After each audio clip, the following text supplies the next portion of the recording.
Hello everyone, exam वार में आप सभी का स्वागत है। दोस्तों, जैसे आप सभी को पता है कि हम लोग बीपीएससी द्वारा 1999 से 2023 तक भारत के भूगोल से पूछे गए प्रीवियस ईयर के प्रश्नों को कर रहे हैं। इसके पहले की वीडियो में हम इसके 100 प्रश्नों को कर चुके हैं। अगर आपने वो वीडियो नहीं देखी है तो प्लीज चैनल पर जाके देख सकते हैं। और आज की इस वीडियो में हम इसके आगे के प्रश्नों को डिस्कस करेंगे। तो चलिए शुरू करते हैं। आज का पहला प्रश्न है, करेवास मृत्तिका जो जाफरान केसर का एक स्थानीय प्रकार है के उत्पादन के लिए उपयोगी है, पाई जाती है। करेवास मिट्टी मतलब करेवा मिट्टी जो जाफरान के लिए क्या होती है, उत्पादन के लिए उपयोगी होती है, कहां पाई जाती है? ऑप्शन ए इसका करेक्ट आंसर हो जाएगा। कश्मीर हिमालय में पाई जाती है। ऑप्शन ए इसका राइट आंसर हो जाएगा। जाफरान जो केसर का क्या है, एक स्थानीय प्रकार है कि खेती के लिए कश्मीर घाटी प्रसिद्ध है जो करेवा मिट्टी में उपजाई जाती है और यह ताजे जल द्वारा जमा की गई मिट्टी होती है। तो ऑप्शन ए इसका करेक्ट आंसर हो जाएगा। डायरेक्ट प्रश्न बनता है कि एकमात्र राज्य जहां केसर का उत्पादन होता है तो जम्मू कश्मीर, और किस मिट्टी में? तो करेवा मिट्टी में। दोनों ध्यान रखिएगा, इंपॉर्टेंट है। आगे बढ़ते हैं। रेगड़ यानी रेगुर किसका नाम है? रेगुर जो है किसका नाम है? तो ऑप्शन सी इसका राइट आंसर हो जाएगा। काली मिट्टी को रेगुर मिट्टी भी कहा जाता है। ऑप्शन सी इसका करेक्ट आंसर हो जाएगा। काली मिट्टी को स्थानीय रूप से रेगुर या रेगड़ या कपास मिट्टी या उष्णकटिबंधीय चेरनोजम आदि अलग अलग नामों से जाना जाता है। ठीक है। भारत में इसका विस्तार 5.46 लाख वर्ग किलोमीटर में है जो भारत की कुल मिट्टी का 16.6% है। और यह मिट्टी गुजरात, महाराष्ट्र, पश्चिमी मध्य प्रदेश, उत्तर पश्चिमी आंध्र प्रदेश, कर्नाटक, तमिलनाडु, राजस्थान, छत्तीसगढ़ और झारखंड के बड़े भागों तक विस्तृत है। और इसे स्वतः जुताई वाली मिट्टी भी कहा जाता है, ये ध्यान रखिएगा। और काली मिट्टी किसके लिए उपयोगी होती है? तो ये कपास के लिए होती है, इसलिए इसे कपासी मृदा भी कहा जाता है, कपास मिट्टी कहा जाता है, इसको ध्यान रखिएगा। आगे बढ़ते हैं। रेगुड़ मिट्टी सबसे ज्यादा है तो सबसे ज्यादा आपका ऑप्शन ए महाराष्ट्र में। ऑप्शन ए इसका करेक्ट आंसर हो जाएगा। ठीक है। आगे बढ़ते हैं। रेगुर नाम है, वही प्रश्न फिर है, रेगुर नाम किसका है? तो आपका काली मिट्टी। ऑप्शन बी इसका करेक्ट आंसर हो जाएगा। अगला प्रश्न है, मृदा अपरदन रोका जा सकता है। मृदा अपरदन यानी मृदा को कटाव को किससे रोका जा सकता है? तो ऑप्शन सी वनारोपण के द्वारा। ऑप्शन क्या हो जाएगा? सी इसका करेक्ट आंसर हो जाएगा।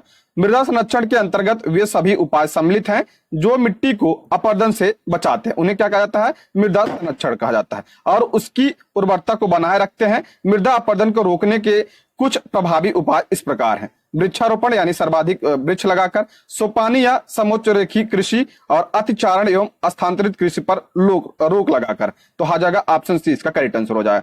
इसकी वजह से जो है मृदा संरक्षण को बचाया जा सकता है। अगला प्रश्न है, गंगा के मैदान को एक डैश के रूप में वर्णित किया गया है। गंगा के मैदान को किसके रूप में वर्णित किया गया है? तो ऑप्शन सी इसका करेक्ट आंसर हो जाएगा, जियोसिंक्लाइन के रूप में। ऑप्शन क्या हो जाएगा? सी इसका करेक्ट आंसर हो जाएगा। ये बीपीएससी 2022 का प्रश्न है। देखिए, गंगा के मैदान को एक जियोसिंक्लाइन या भूमि अभिनत गर्त के रूप में वर्णित किया गया है और इसका निर्माण मुख्य रूप से हिमालय पर्वतमाला निर्माण प्रक्रिया के तीसरे चरण में हुआ था, इसको भी ध्यान रखिएगा। ठीक है। अगला प्रश्न है, गंगा के मैदान की पुरानी कछारी मिट्टी कहलाती है। गंगा के मैदान की पुरानी जो कछारी मिट्टी होती है क्या कहलाती है? तो उसे बांगर कहा जाता है। ऑप्शन बी इसका करेक्ट आंसर हो जाएगा। गंगा के मैदान की पुरानी कछारी मिट्टी को बांगर कहा जाता है।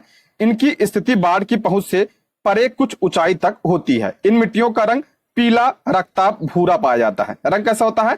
पीला कलर का होता है, थोड़ा भूरा होता है। तो इसका हो जाएगा ऑप्शन बी। अच्छा, खादर किसे कहते हैं? तो जो नवीन जलोढ़ मिट्टी होती है उसे खादर कहा जाता है। ठीक है। आगे बढ़ते हैं। निम्नलिखित में से कौन सी मिट्टी नदियों द्वारा निर्मित है? निम्नलिखित में से कौन सी मिट्टी नदियों द्वारा? तो ऑप्शन सी जलोढ़ मिट्टी। जलोढ़ मिट्टी का निर्माण किसके द्वारा? तो नदियों के द्वारा होता है। ऑप्शन सी इसका करेक्ट आंसर हो जाएगा।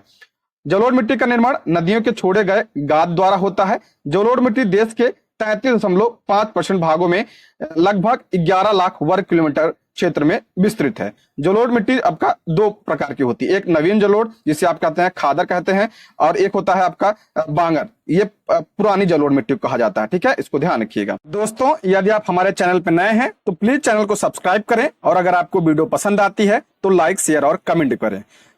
इसी की तरह हम सारे सब्जेक्ट का प्रीवियस ईयर क्वेश्चन करेंगे, तो आप चैनल को सब्सक्राइब जरूर कर लीजिएगा। ठीक है, आगे बढ़ते हैं। अगला प्रश्न है, भारत के कुल भौगोलिक क्षेत्र में वन क्षेत्र का क्या प्रतिशत है? भारत के कुल भौगोलिक क्षेत्र में वन क्षेत्र का प्रतिशत पूछा है, तो इसका करेक्ट आंसर हो जाएगा ऑप्शन ए। देखिए 2001-2 का प्रश्न है, इसलिए ऑप्शन ए इसका करेक्ट आंसर हो जाएगा।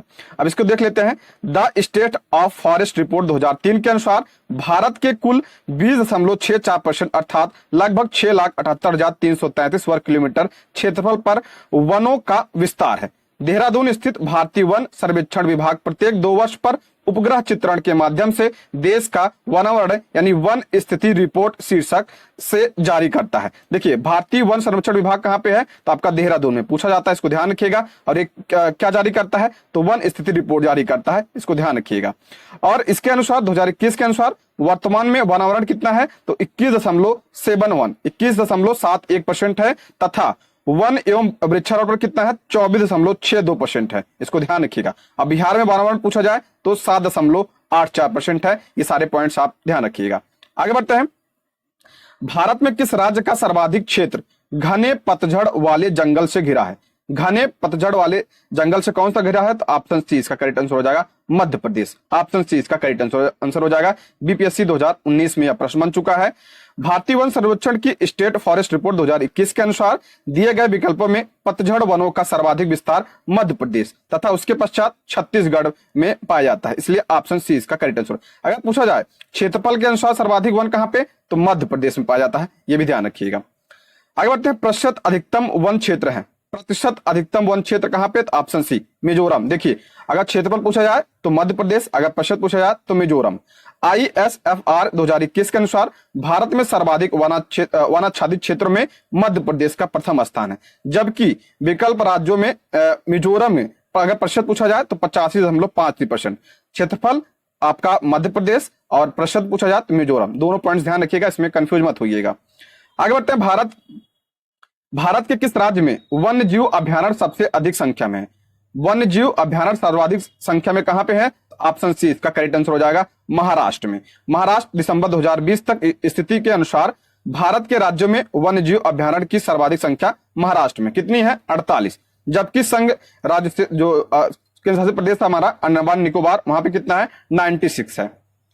आगे बढ़ते हैं। समस्त विश्व में तेंदुओं की सर्वाधिक आबादी भारत में इनकी अनुमानित संख्या है। देखिए ये इसमें गलत दिया है, इसलिए इसमें स्टार लगा है। इसको देख लेते हैं।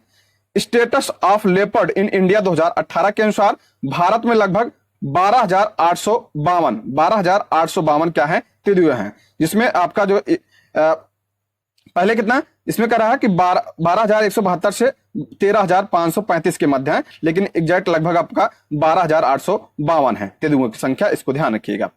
आगे बढ़ते हैं।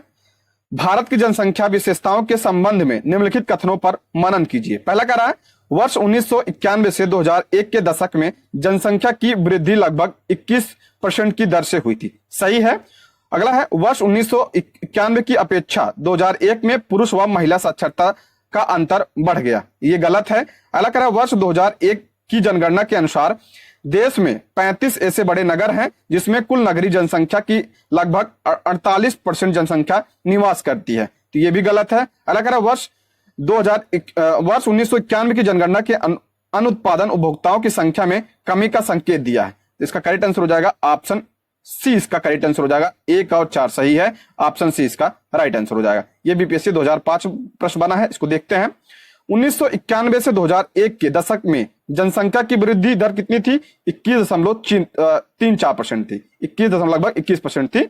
वर्ष 1991 में पुरुष और महिला की साक्षरता दर अंतर कितना था, तो 24.8% था, तथा वर्ष 2001 में कितना था, 21.6%, यानी घट गया। वर्ष 2001 की जनगणना के अनुसार 35 बड़े नगरों में 48% जनसंख्या निवास नहीं करती थी। 2001 से 2011 के दशक में जनसंख्या की वृद्धि दर कितनी थी, तो 17.7% थी। तो साक्षरता दिया है पुरुष एवं महिला की। वर्ष पूछा जाए अगर 1991 में कुल साक्षरता दर कितनी थी, तो लगभग 52%। 2001 में कितनी थी, 64, और 2011 में कितनी है, 73% है। पुरुष की बात करें लगभग 64, अगर 2001 में 75 और वर्तमान में यानी 2011 की जनगणना के अनुसार तो 80% है। महिला 39 और 53 और वर्तमान में 64। अंतर की बात करें, आप अंतर देख लीजिएगा, यही अंतर है दोनों में। आगे बढ़ते हैं। 2011 की जनगणना के अनुसार भारत की कुल जनसंख्या में नगरीय जनसंख्या का प्रतिशत लगभग है।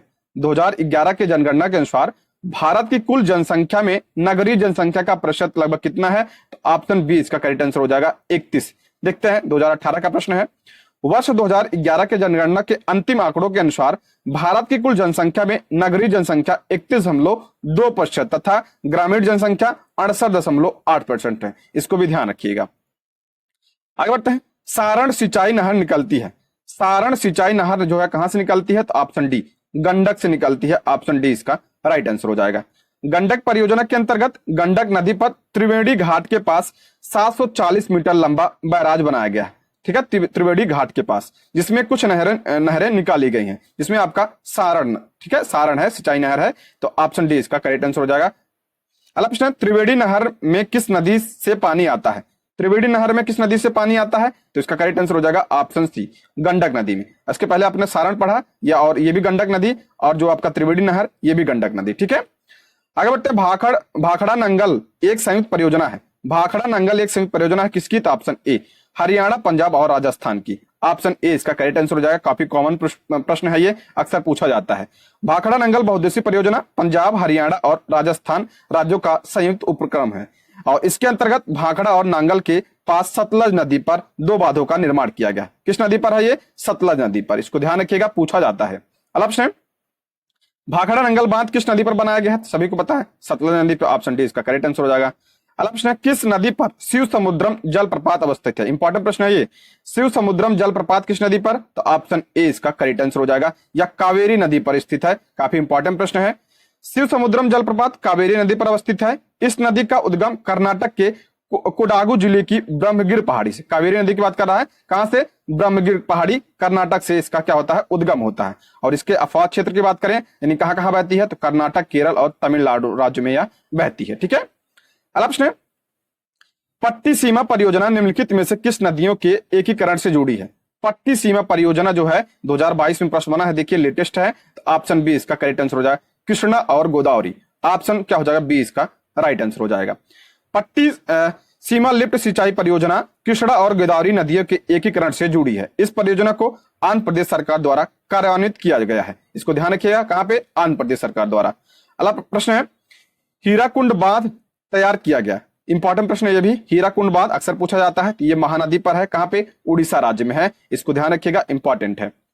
अगला है, मैथान बेल पहाड़ी एवं तिलैया बांध किस नदी पर स्थित है? मैथान बेल पहाड़ी एवं तिलैया बांध ये किस नदी पर? ऑप्शन बी बराकर नदी पर। इंपॉर्टेंट है ये भी, अक्सर पूछा जाता है।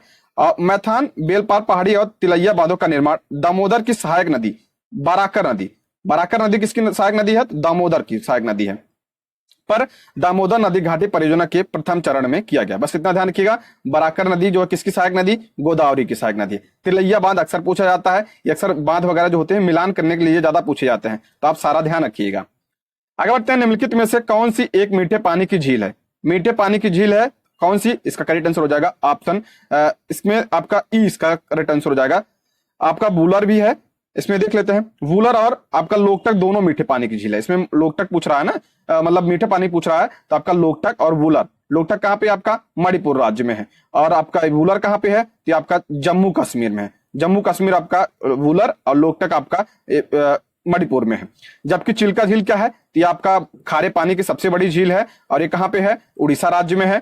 और सांभर झील ये भी खारे पानी की है, सॉरी एवं सांभर झील ये भी किसकी है? खारे पानी की। कहाँ पे? तो राजस्थान में है, ये भी ध्यान रखिए। अगला प्रश्न है, भारत में कौन सा कृषि वित्त यानी एग्रीकल्चर फाइनेंस का स्रोत नहीं? इसमें नहीं पूछा है, तो ऑप्शन डी इनमें से कोई नहीं। सभी स्रोत हैं, यानी सहकारी समितियां, व्यापारिक बैंक, क्षेत्रीय ग्रामीण बैंक, ये सब क्या होते हैं? एग्रीकल्चर फाइनेंस के स्रोत होते हैं। ठीक है, आगे बढ़ते हैं। कृषि में युग्म पैदावार का आशय है। युग्म पैदावार का आशय क्या है? इसका करेक्ट आंसर हो जाएगा ऑप्शन ए इसका राइट आंसर हो जाएगा। विभिन्न मौसमों पर 2 फसल उगाना। ऑप्शन ए इसका राइट आंसर हो जाएगा।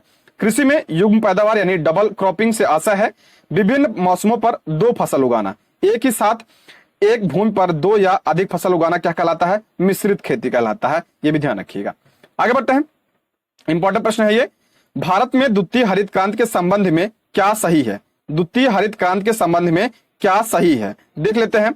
इसका लक्ष्य हरित क्रांति से पूर्व में ही लाभान्वित हो चुके क्षेत्रों में गेहूं एवं चावल के उत्पादन में और वृद्धि करना। दूसरा कह रहा है इसका लक्ष्य हरित क्रांति से अब तक लाभान्वित न हो सकने वाले क्षेत्रों में बीज, पानी, उर्वरक तकनीक का विस्तार करना। तीसरा आपका इसका लक्ष्य हरित क्रांति में प्रारंभ में प्रयुक्त हो चुकी फसलों को छोड़कर अन्य फसलों के उत्पादन में वृद्धि करना। चौथा है इसका लक्ष्य पशुपालन, सामाजिक वानिकी तथा मत्स्य पालन के साथ शस्योत्पादन का समाकलन करना। तो इसका करेक्ट आंसर हो जाएगा ऑप्शन सी, इसका राइट आंसर हो जाएगा 2 और 4। 2 और 4 में क्या दिया है? इसका लक्ष्य क्या था? इसका लक्ष्य हरित क्रांति के से अब तक लाभान्वित न हो सकने वाले क्षेत्रों में बीज, पानी, उर्वरक तकनीक का विस्तार करना। ये द्वितीय आपका किसकी बात कर रहा है? हरित क्रांति की। और क्या लक्ष्य था इसका? और इसका लक्ष्य था पशुपालन, सामाजिक वानिकी तथा मत्स्य पालन के साथ शस्योत्पादन का समाकलन करना इसका लक्ष्य था। ऑप्शन सी इसका राइट आंसर हो जाएगा। भारत में द्वितीय हरित क्रांति का लक्ष्य हरित क्रांति से अब तक लाभान्वित न हो सकने वाले क्षेत्रों में बीज, पानी, उर्वरक तकनीक का विस्तार करना, पशुपालन, सामाजिक वानिकी तथा मत्स्य के साथ शस्यों उत्पादन का समाकलन करना। ठीक है, आगे बढ़ते हैं। अच्छा, हरित क्रांति का जनक किसे माना जाता है? तो नॉर्मन बोरलॉग को माना जाता है। भारत में पूछा जाए तो MS स्वामीनाथन को माना जाता है। ठीक है, आगे बढ़ते हैं। नकदी फसल में सम्मिलित नहीं है, नकदी फसल में सम्मिलित नहीं है, ये पीछे हमने पढ़ा था। तो ऑप्शन डी, गेहूं जो है कैसी फसल है? तो आपका खाद्यान्न फसल है। नकदी फसलों के अंतर्गत कौन आता है? तो गन्ना, कपास, जूट, तंबाकू, तिलहन प्रमुख फसलें हैं ये। गेहूं जो है नकदी फसल ना कर क्या होती है? खाद्यान्न फसल है। ठीक है, अगला बढ़ते हैं। स्वतंत्रता प्राप्ति के बाद स्वतंत्रता प्राप्त के बाद से भारत ने सर्वाधिक प्रगति की है। तो किसमें? ऑप्शन डी, गेहूं उत्पादन में। ऑप्शन क्या हो जाएगा? डी इसका राइट आंसर हो जाएगा। भारत को 15 अगस्त 1947 को स्वतंत्रता प्राप्त हुई। उसके पश्चात 1965 में हरित क्रांति का आगमन हुआ। आप सभी को पता है हरित क्रांति के आगमन के पश्चात भारत में सर्वाधिक प्रगति किसमें हुई थी? गेहूं में। ठीक है, अगला प्रश्न, प्रमुख खाद्य फसल है। प्रमुख खाद्य फसल भारत कौन सा? तो चावल। ऑप्शन बी इसका करेक्ट आंसर हो जाए। भारत जो है भारत में प्रमुख खाद्य फसल कौन सा है? चावल। दूसरे स्थान पर आपका गेहूं आता है। चावल का सर्वाधिक उत्पादन कहां पे होता है? तो पश्चिम बंगाल में होता है। ठीक है, और गेहूं की बात करें उत्तर प्रदेश में। अगला प्रश्न है, भारत के चावल के कटोरे क्षेत्र का नाम बताइए। यानी भारत का चावल का कटोरा किसे कहा जाता है? ऑप्शन बी इसका राइट आंसर हो जाएगा, कृष्णा गोदावरी डेल्टा क्षेत्र। ऑप्शन क्या हो जाएगा? बी इसका करेक्ट आंसर हो जाएगा। भारत में चावल का कटोरा कृष्णा गोदावरी डेल्टा क्षेत्र को कहा जाता है। ये आंध्र प्रदेश के अंतर्गत आते हैं। आंध्र प्रदेश के कुल कृषि क्षेत्र के 29.3% भाग पर चावल उत्पादन किया जाता है। लगभग 2/3 चावल खरीफ फसलों में बोया जाता है, जहां चावल के प्रमुख उत्पादन क्षेत्र तेलंगाना और रायलसीमा है, जो कृष्णा गोदावरी डेल्टाई क्षेत्रों में विस्तृत है। ठीक है, ऑप्शन बी इसका राइट आंसर हो जाएगा। आगे बढ़ते हैं। खेती के अंतर्गत क्षेत्र के अनुसार भारत में सबसे महत्वपूर्ण खाद्य फसल कौन सी है? खेती के अंतर्गत क्षेत्र के अनुसार भारत में सबसे महत्वपूर्ण खाद्य फसल कौन सी है? ऑप्शन डी, चावल है। ऑप्शन क्या हो जाएगा? डी इसका करेक्ट आंसर हो जाएगा। अभी हमने पीछे पढ़ा इसके बारे में। अगला प्रश्न है, भारत में कौन सी फसल सर्वाधिक क्षेत्र में बोई जाती है? अभी ये भी आ चुका है, तो ये ऑप्शन में गलत दिया है, मूंगफली नहीं होगा, आपका ऑप्शन सी होगा, चावल। ऑप्शन सी इसका करेक्ट आंसर हो, सर्वाधिक क्षेत्र में चावल। अगला प्रश्न है, भारत का सबसे बड़ा कपास उत्पादक है। भारत का सबसे बड़ा कपास उत्पादक कौन सा है? ऑप्शन ए इसका करेक्ट आंसर हो जाएगा, महाराष्ट्र। आर्थिक समीक्षा 2021-22 के अनुसार भारत के अग्रणी कपास उत्पादक राज्य कौन से हैं? तो महाराष्ट्र, गुजरात, तेलंगाना। ऑप्शन ए इसका राइट आंसर हो जाएगा। अगला प्रश्न है, गन्ने के उत्पादन में राज्यवार घटते हुए क्रम। गन्ने के उत्पादन में राज्यवार घटते हुए क्रम पूछ रहा है, तो ऑप्शन सी, सबसे ज्यादा गन्ना उत्तर प्रदेश में, उसके बाद महाराष्ट्र, उसके बाद तमिलनाडु, उसके बाद कर्नाटक। ऑप्शन क्या हो जाएगा? सी इसका राइट आंसर हो जाएगा। ठीक है, शुष्क भूमि के लिए सर्वाधिक उचित फसल कौन सी है? शुष्क भूमि के लिए सर्वाधिक उचित फसल कौन सी है? ऑप्शन डी, मूंगफली जो है शुष्क भूमि में उगाई जाती है। ऑप्शन डी इसका राइट आंसर हो जाएगा। दिए गए विकल्पों में शुष्क भूमि के लिए सर्वाधिक उचित फसल मूंगफली है। यह शुष्क प्रदेशों की वर्षा आधारित खरीफ फसल है। कैसी फसल है? खरीफ फसल है। गेहूं मुख्यतः क्या है? शीतोष्ण कटिबंधीय रबी की फसल है, जिसे सिंचाई की सुविधा वाले क्षेत्रों में उगाया जाता है। गन्ना एक उष्णकटिबंधीय फसल है, जिसकी खेती अधिकतर सिंचित क्षेत्रों में या आर्द्र या उपाद्र जलवायु क्षेत्रों में की जाती है। शुष्क क्षेत्र में आपका मूंगफली। ठीक है, आगे बढ़ते हैं। भारत का सबसे बड़ा रबड़ उत्पादक राज्य कौन सा? इंपॉर्टेंट प्रश्न है। तो केरल में सर्वाधिक रबड़ होता है। ऑप्शन क्या हो जाएगा? सी इसका करेक्ट आंसर हो जाएगा। आगे बढ़ते हैं।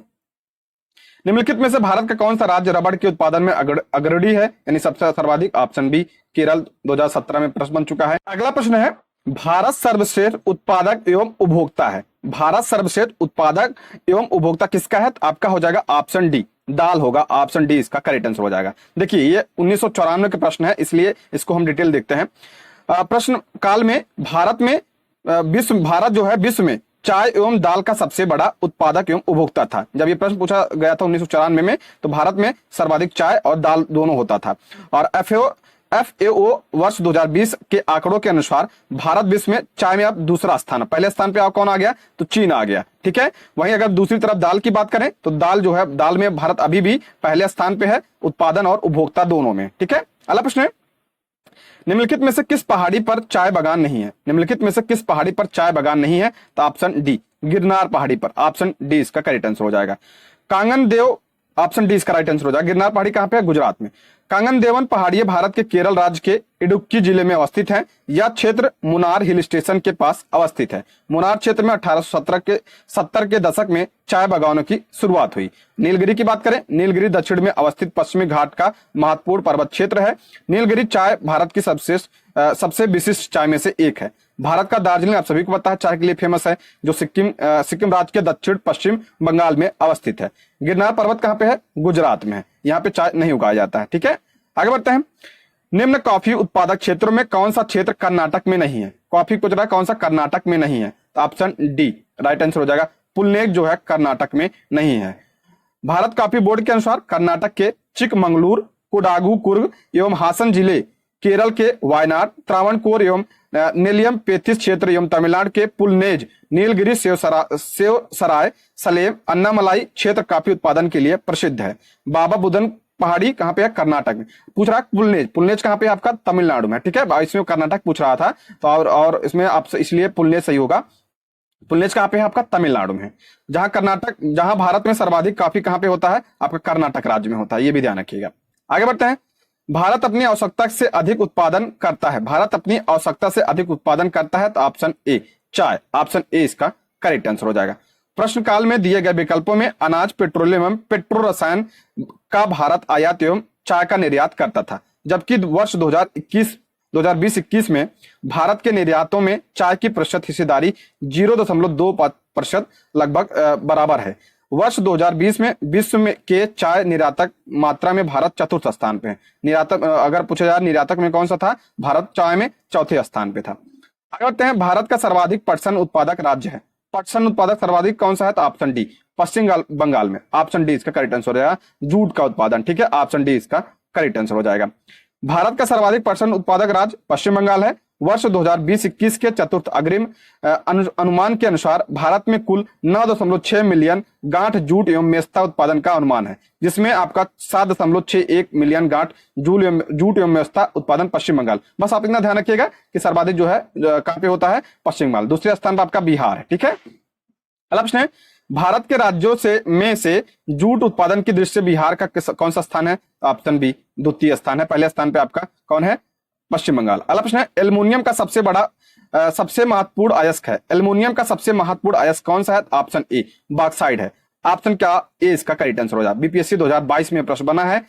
प्रश्नगत विकल्पों में एल्युमिनियम का सर्वाधिक महत्वपूर्ण अयस्क बॉक्साइट है। यह विश्व में एल्युमिनियम और गैलियम का मुख्य स्रोत है, ठीक है।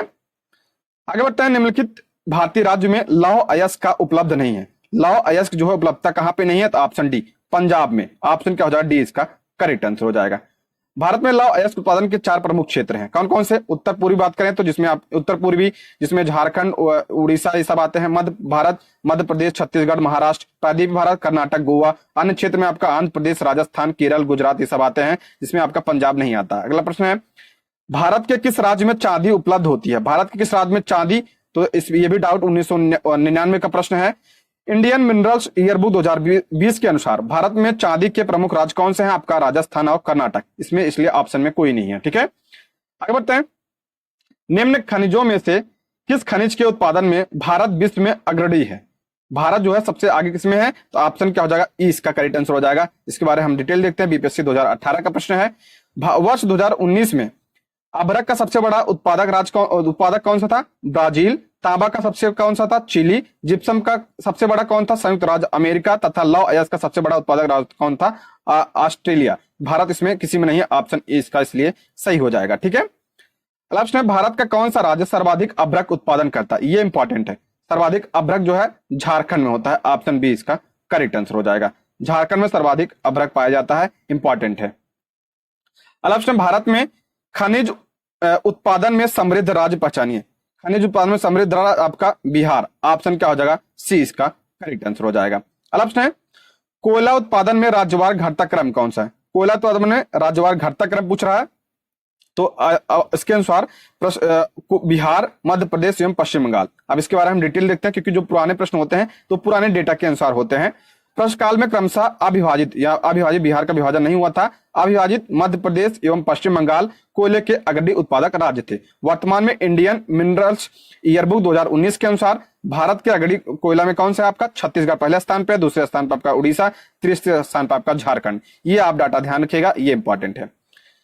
आगे बढ़ते हैं, कोरबा कोयला क्षेत्र अवस्थित है, ये भी इंपॉर्टेंट है। कोरबा कोयला क्षेत्र कहां पे? छत्तीसगढ़ में, ऑप्शन बी इसका करेक्ट आंसर हो जाए। कोरबा कोयला क्षेत्र छत्तीसगढ़ के कोरबा जिले में हसदेव नदी बेसिन क्षेत्र में स्थित है। कोरबा कोयला क्षेत्र राज्य का प्रमुख कोयला क्षेत्र है। यहीं पे इसके समीप ही कोरबा ताप विद्युत केंद्र भी अवस्थित है। अगला प्रश्न है पश्चिमी सिंहभूम में स्थित चिड़िया की सबसे प्रसिद्ध विशेषता क्या है? चिड़िया की सर्वाधिक विशेषता क्या है? ऑप्शन ए जो है लौह अयस्क खनन के प्रसिद्ध है सिंहभूम, पश्चिमी सिंहभूम, ये झारखंड में है। ये आपका बीपीएससी 2022 में प्रश्न बना है, ध्यान रखिएगा। अगला प्रश्न है किस खनिज में से रेडियम प्राप्त होता है? रेडियम किससे प्राप्त होता है? तो ऑप्शन बी पिच ब्लेंड से प्राप्त होता है, ऑप्शन बी इसका करेक्ट आंसर हो जाए। रेडियम रेडियो एक्टिव रासायनिक अवयव है, इसका प्रतीक आरए है, इसे यूरेनियम अयस्क पिच ब्लेंड से प्राप्त किया जाता है। ठीक है, पिच ब्लेंड। अगला प्रश्न है भारत में पहला पन बिजली शक्ति केंद्र आरंभ हुआ। भारत में पहला पन बिजली शक्ति केंद्र कहां पे? ऑप्शन डी शिव समुद्रम, ऑप्शन क्या हो जाए? डी इसका करेक्ट आंसर हो जाएगा। भारत में प्रथम जल विद्युत संयंत्र की स्थापना 1897-98 ईस्वी में बंगाल के दार्जिलिंग के निकट सिद्रोपोंग में हुई थी। भारत में दूसरा पन बिजली संयंत्र कर्नाटक के मांड्या जिले में शिव समुद्रम से हुआ। इस संयंत्र का निर्माण कोलार स्वर्ण खदानों में विद्युत आपूर्ति के उद्देश्य से किया गया। मैसूर महल एवं बेंगलुरु शहर विद्युत प्राप्त करने वाले देश की क्रमशः पहली इमारत एवं नगर थे। ये इतना इंपॉर्टेंट नहीं है, बस आप इन दोनों का ध्यान रखिएगा। प्रथम बात करें, प्रथम विद्युत संयंत्र का आपका 1897-98 में दार्जिलिंग के निकट सिद्रबाग में हुई थी। और दूसरी की बात करें आपका शिव समुद्रम, दूसरा पन बिजली संयंत्र। अगला प्रश्न, भारत में ऊर्जा उत्पादन एवं उपभोक्ता के संबंध में निम्नलिखित में से कौन सा कथन सही है? भारत में ऊर्जा उत्पादन एवं उपभोक्ता के संबंध में निम्नलिखित में से कौन सा कथन सही नहीं पूछ रहा, सही नहीं पूछ रहा है। पहला करा गत दशक में भारत में ऊर्जा उत्पादन में ह्रासमान प्रवृत्ति लक्षित हुई है। अगला करा विश्व में प्रति व्यक्ति ऊर्जा उपभोग भारत में न्यूनतम है, न्यूनतम नहीं अधिकतम है, यही इसलिए गलत हो जाएगा, ऑप्शन बी इसका करेक्ट आंसर हो जाएगा। अगला प्रश्न है भारत में कतिपय लौह इस्पात संयंत्र पश्चिमी तट से होकर आयोजित किए गए हैं। इस उद्योग की ऐसी अवस्थिति का प्रमुख कारण क्या है? करा जो लौह इस्पात संयंत्र हैं ये पश्चिमी तट पे हैं, कि क्यों, इसका कारण पूछ रहा है। तो इसका करेक्ट आंसर हो जाएगा ऑप्शन बी गोवा एवं मध्य प्रदेश के कुछ भागों में उत्तम श्रेणी के लौह अयस्क निक्षेपों का मिलना तथा इस क्षेत्र से निर्यात की क्या होता है सुविधा होती है। जैसे पश्चिमी तट पे आपने देखा ना बहुत सारे बंदरगाह हैं, तो निर्यात वगैरह के लिए वहां पे उसके लिए उपयोगी होते हैं, इसलिए वहां पे पश्चिमी तट पे स्थित है। ठीक है, अगला प्रश्न है भारत में कुल कितने राष्ट्रीय राजमार्ग हैं और उनकी कुल लंबाई तकरीबन कितनी है? तो इसका करेक्ट आंसर हो जाएगा ऑप्शन डी 64 और 40,000 किलोमीटर, ऑप्शन क्या हो जाएगा? डी इसका करेक्ट आंसर है। 1992-93 का प्रश्न है। अब प्रश्न अनुसार देख लेते हैं, क्योंकि पुराना प्रश्न है। प्रश्न अनुसार वर्ष 2001-2 में राष्ट्रीय राजमार्गों की संख्या 64 और 40,000 किलोमीटर की थी। 31 मार्च 2019 की स्थिति के अनुसार भारत में 599 राष्ट्रीय राजमार्ग, अब कितने हैं? 599। वार्षिक रिपोर्ट 2021-22 के अनुसार देश में राष्ट्रीय राजमार्ग की कुल लंबाई कितनी है? तो इसका आपका हो जाएगा 1,40,995 किलोमीटर। ठीक है, इसको ध्यान रखिएगा। अगला प्रश्न है भारत में सबसे पहले रेल मार्ग तैयार हुआ। भारत में सबसे पहले रेल मार्ग तैयार हुआ कब? ऑप्शन ए 1853, आप सभी को पता है, इतिहास में आपने पढ़ा होगा, ऑप्शन ए इसका करेक्ट आंसर हो जाएगा। किसके समय में, किसने शुरुआत की थी? लॉर्ड डलहौजी ने इसकी शुरुआत की थी। पहली ट्रेन कहां चली थी? तो मुंबई से थाने के बीच पहली ट्रेन चली थी, ये सब ध्यान रखिएगा।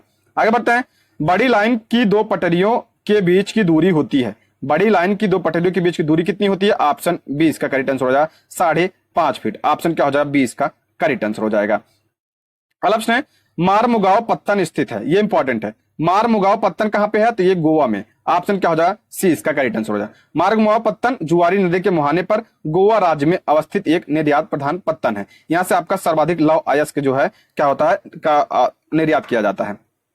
आगे बढ़ते हैं। भारत का 13वां प्रधान बंदरगाह किस राज्य में स्थित? भारत का 13वां प्रधान बंदरगाह किस राज्य में स्थित है? तो इसका करेक्ट आंसर हो जाएगा आपका ऑप्शन सी, महाराष्ट्र में। ऑप्शन सी इसका करेक्ट आंसर हो जाएगा। भारत का 13वां बंदरगाह महाराष्ट्र राज्य में स्थित है। स्थित किए जाने का निर्णय केंद्रीय मंत्रिमंडल ने 5 फरवरी 2020 को निर्णय लिया। यह बंदरगाह महाराष्ट्र के दुहानू के निकट वाधा वन में स्थित किया जाएगा। इस परियोजना की अनुमानित लागत लगभग इतना है, इसको ध्यान रखिएगा, महाराष्ट्र में 13वां। आगे बढ़ते हैं। सुल्तानपुर बर्ड सेंचुरी स्थित है। सुल्तानपुर बर्ड सेंचुरी कहां पे, यानी पक्षी अभ्यारण्य? तो ऑप्शन सी, ये आपका गुड़गांव में स्थित है। ऑप्शन क्या हो जाएगा? सी इसका करेक्ट आंसर हो जाएगा। अगला प्रश्न है, अंटार्कटिका में भारत के तृतीय शोध केंद्र का नाम क्या है? अंटार्कटिका में भारत के तृतीय शोध केंद्र का नाम क्या है? Option A, Bharti. Option A इसका करेक्ट आंसर हो जाएगा। देखिए, दक्षिण गंगोत्री अंटार्कटिका में भारत का पहला अनुसंधान पूछा जाता है। पहला कौन सा था? दक्षिण गंगोत्री। इसकी स्थापना 1983-84 में की गई थी। भारत ने अपने दूसरे जो अनुसंधान वहां पे, उसकी क्या नाम है उसका? मैत्री। इसकी स्थापना आपका 1988-89 में की गई थी। और तीसरा आपका कौन सा है? भारती। इसकी स्थापना आपका 2012 में की गई थी। ठीक है। अगला प्रश्न है, निम्नलिखित में से किस क्षेत्र में प्रवाल भित्ति नहीं पाई जाती है? किस क्षेत्र में प्रवाल भित्ति नहीं पाई जाती है? तो ऑप्शन ए इसका करेक्ट आंसर हो जाएगा, कैंपे की खाड़ी में। ऑप्शन ए इसका करेक्ट आंसर हो जाएगा। अब SESSO Indian national centre of ocean information services के अनुसार भारत में प्रवाल भित्ति वाले क्षेत्र कौन से हैं? तो कच्छ की खाड़ी, मलवन क्षेत्र, लक्षद्वीप, मन्नार की खाड़ी, अंडमान निकोबार। ऑप्शन ए इसका इसलिए सही आंसर हो जाएगा। ठीक है दोस्तों, आप ये रहे भारत के भूगोल के प्रश्न। Thank you for watching.